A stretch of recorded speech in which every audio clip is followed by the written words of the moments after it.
What's up, y'all? Roy here, and you were listening to Clemens with a Z podcast. So, I want to talk about this little keychain I carry with me. It's a small white wolf. It's this little carved figure. It's been with me for a couple of years now. My wife gave it to me. She handed it to me during a season when I was struggling, emotionally, spiritually, trying to figure out which way was up. And it came with a card. I don't remember all the words, but I remember what mattered. She wrote, "Remember to feed the white wolf." And I know you've probably heard that story before, that metaphor about the two wolves that are the battle that's in each side of us. One wolf is fear, anger, pride, greed. The other is love, kindness, empathy, and hope. And the one that wins is the one you feed. Sometimes it's like a black wolf and a white wolf. And that little keychain, it's become a reminder to pay attention to what I'm feeding, not just in big dramatic moments, but in like everyday stuff, and how I respond to people, and how I think about the world, and what I choose to ignore or to confront. And one time I was at church, this was maybe 1 or 2 years ago, and I found myself thinking about this. And it's one of those Sundays where the sermon starts off sounding like it's going to go somewhere deep.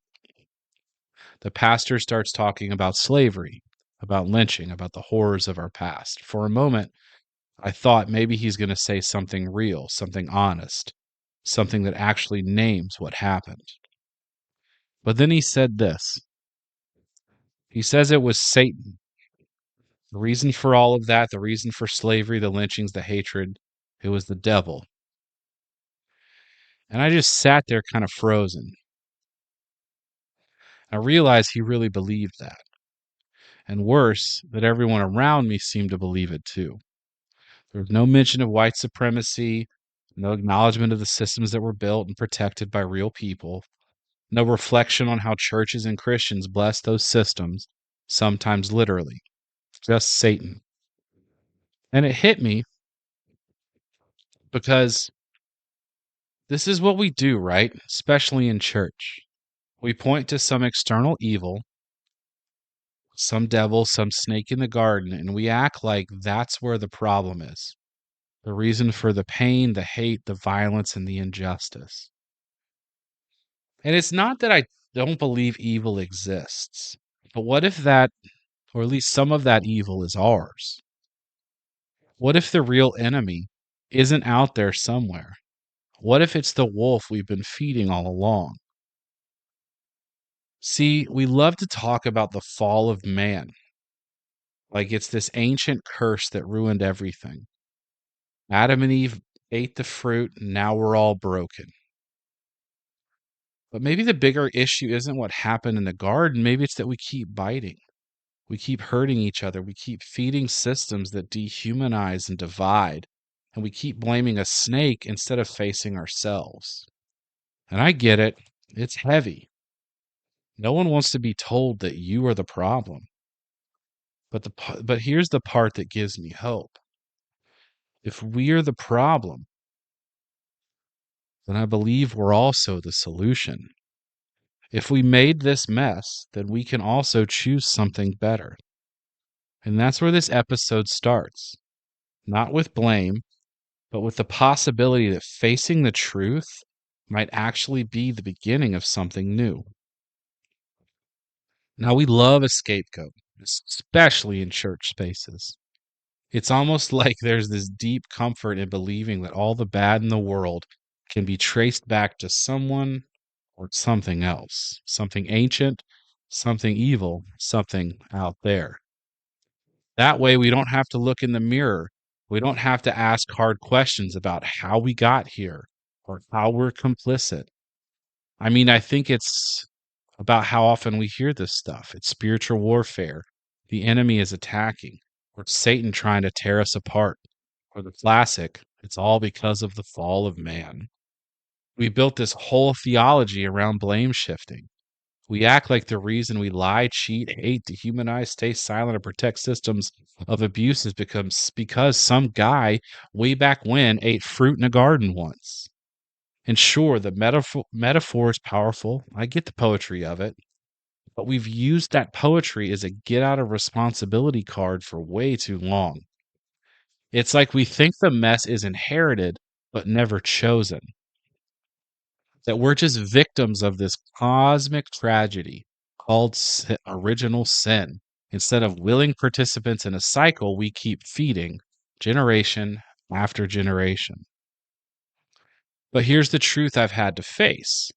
It's not the serpent making me ignore the suffering around me. It's not Satan making me silent when I should speak up. It's not the enemy making me dehumanize people who don't look, live, vote, or love like I do. It's me. It's us. And when we refuse to admit that, we make healing impossible because you can't change what you won't claim. You can't repent from what you keep blaming on the devil. And you sure as hell can't fix a world you think someone else broke. So we've got to stop outsourcing the responsibility. Because whether we're talking about racism, patriarchy, religious abuse, homophobia, war, climate destruction, whatever it is, we have to stop pretending it just happened to us. We did this, we're doing it. Until we own that, nothing changes. And I know some folks will hear what I'm saying, and immediately push back. Well, it's just human nature. It's been this way since the beginning, since the garden. So let's talk about that for a second. Let's talk about the snake, the fruit, and the myth that made us believe we're broken from the start. We've been telling this story for 1,000 years now. A man and a woman in a garden, a tree they weren't supposed to touch, a serpent who whispers, and one bite that ruins everything. And I remember being taught that this was the moment when everything fell apart, when sin entered into the world, when humans became untrustworthy, selfish, disobedient, when death and suffering and separation from God were born. It's a powerful story, but it's also just that, a story. And like any ancient story, it was never meant to be a forensic crime scene or a literal timeline. It was meant to maybe say something about us, about the choices we make, maybe about trust, maybe about shame. But instead of seeing it as a mirror, we turned it into a curse. Instead of us using it to ask, where am I hiding or what am I ashamed of? We use it to say, see, humans are awful from day one. And maybe that's the wildest part, you know? That text never mentions original sin. It doesn't say the word sin at all until Cain kills his brother. It doesn't say Adam and Eve passed down some stain on the soul. That interpretation came much later. We took a story about two people learning consequences, facing shame, and being clothed by God anyway, and we turned it into a theological death sentence. And I think we've been running from ourselves ever since. And if you don't believe me when I talk about the interpretation came much later, please take a second. Maybe if you want to pause, do your own research. Just don't take my word for it, okay? But yeah, that idea that we're born broken, stained, sinful, that didn't come from Genesis. It didn't. It came from centuries of theology layered on top of it. A lot of people point to Paul's letters, especially Romans, as the foundation for the doctrine of original sin. They read things like, through one man, sin entered the world, and go, boom, there it is. And sure, Paul was wrestling with real questions about human nature, law, grace, redemption. Paul was also human, a product of his time, a man with a very specific lens, trained in law, obsessed with order, and writing letters to struggling, messy early Christian communities trying to figure things out. And then Paul didn't invent original sin. It came later from people like Augustine, who basically said, not only are you sinful, you're born sinful, depraved, hopeless, without intervention. That theology spread like wildfire. Why? Because it's convenient. It gives religious institutions incredible control. If you're born broken, you need someone else to save you. You need the church, you need the priest, you need the doctrine. And while I do believe in grace, I don't believe we're born evil. I don't believe we're born broken. I don't believe a newborn baby is offensive to God, and I don't believe we have to start from shame. What if instead of saying you're born broken, we started saying you're born beloved? You're born with the potential for both harm and healing, but you're capable of choosing light because that changes everything. So maybe that's why the story about the wolves matters so much to me, because it doesn't say you are the dark wolf. It says both wolves live in you, but you get to choose. You get to feed the one that brings life. And the thing is there's a reason we blame Satan. There's a reason we cling to the story of Adam and Eve and the fall of man like it's a security blanket, because it's easier. It's so much easier to believe that evil in the world came from somewhere else, that it was injected into us, that we were pure until a snake slithered in, or until some ancient ancestor ruined everything for the rest of us. It's easier to believe the reason you're hurting, the reason you're stuck, the reason your marriage is struggling, your church is toxic, your country is burning, is because of the enemy. Because then you don't have to name your own participation in it. You don't have to look at how you've benefited or how you've stayed silent or how you've internalized systems that harm you and other people too. We're so used to framing our struggles as attacks from Satan that we never stop to ask, what if it's not a spiritual attack? What if it's just consequences? What if it's not the devil? What if it's just a system we've built and we keep choosing to maintain?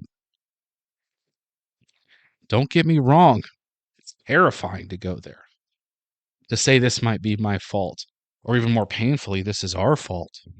Because if it's ours, then the weight is on us. And for some people, I know that feels unbearable, but I think it's actually the opposite, because I believe this is where liberation begins. Because when you stop blaming Satan, you can start reclaiming your agency. When you stop telling yourself the devil made me do it, you can start saying, I'm capable of something better. And yeah, that's hard. It's humbling, but it's also sacred. Because if the pain in the world isn't just a curse, if it isn't just spiritual warfare, if it's something we choose or something we maintain, then we can also choose to stop. We can interrupt it. We can reroute it. We can feed a different wolf. But first, we have to admit the truth that it's easier to blame the devil than to face the one in the mirror. And I know this is the part where a lot of people get uncomfortable, because when I say we are the problem, some folks hear it and immediately shut down. They think I'm saying we're bad, we're hopeless, we're nothing but mess and ruin. But that's not at all, or it's not all it. Because this isn't about shame, it's about power. Again, if we're the problem, then we're not helpless, we're not cursed, we're not at the mercy of some invisible force pulling all the strings. Yeah, we're responsible, and yet responsibility is where healing begins. Just think about it. If the system of injustice we live in were built by us, then they can be dismantled by us. If the harm we carry was passed down from generations before us, then we could be the generation who refuses to pass it on. We can break the cycles. We can tell new stories.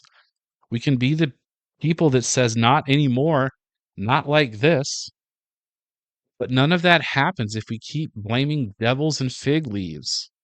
None of it happens if we stay stuck in a theology that says you're born broken, so just wait around to be rescued.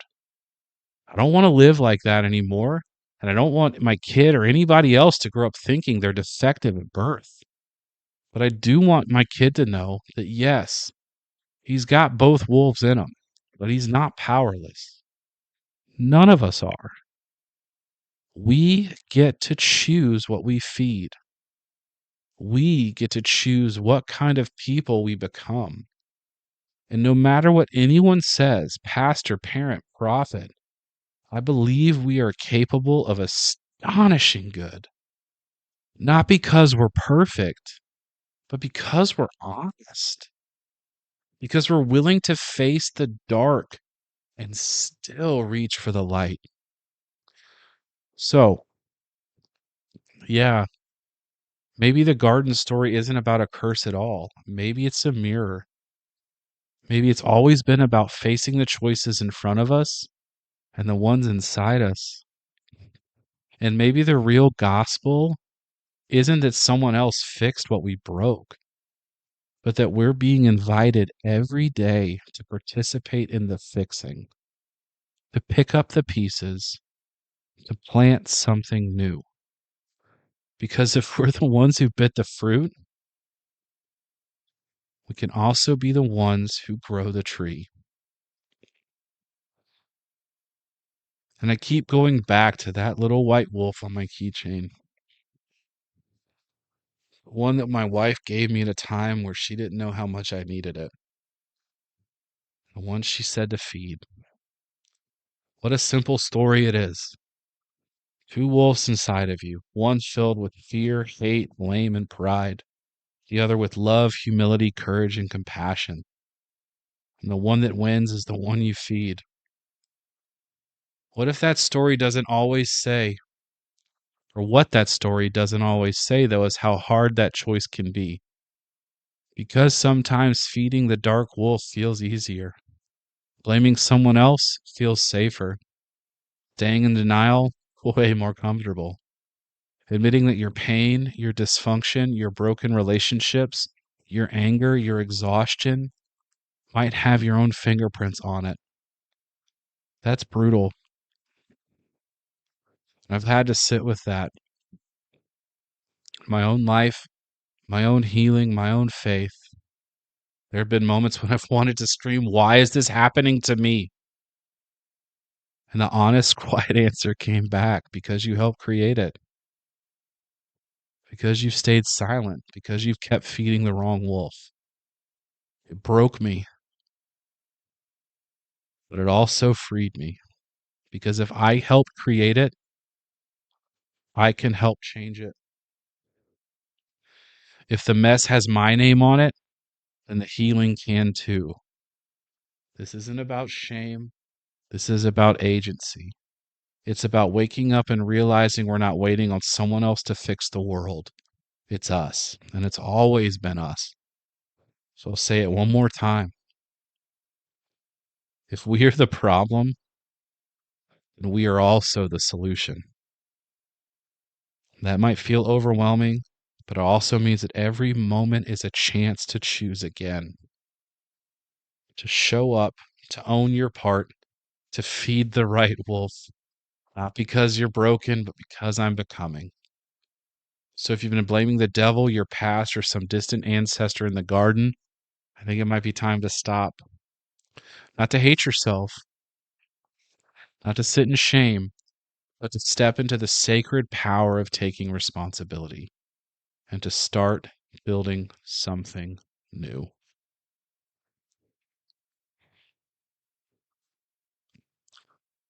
So, hey, thanks for listening to this episode. It means a lot to me that you're here sitting with this. If any of this resonated with you, stirred up something in you, just know you're not alone. You can contact me. You can reach out. I'd love to hear from you. You can reach me at clemswithaz@gmail.com, or you can direct message me at the Clems with a Z Instagram page. If you like what you heard, I'd love it if you rated, review, liked, and subscribed. It helps get this conversations to more people. Also, if you want to support the podcast, head on over to clemswithaz.com.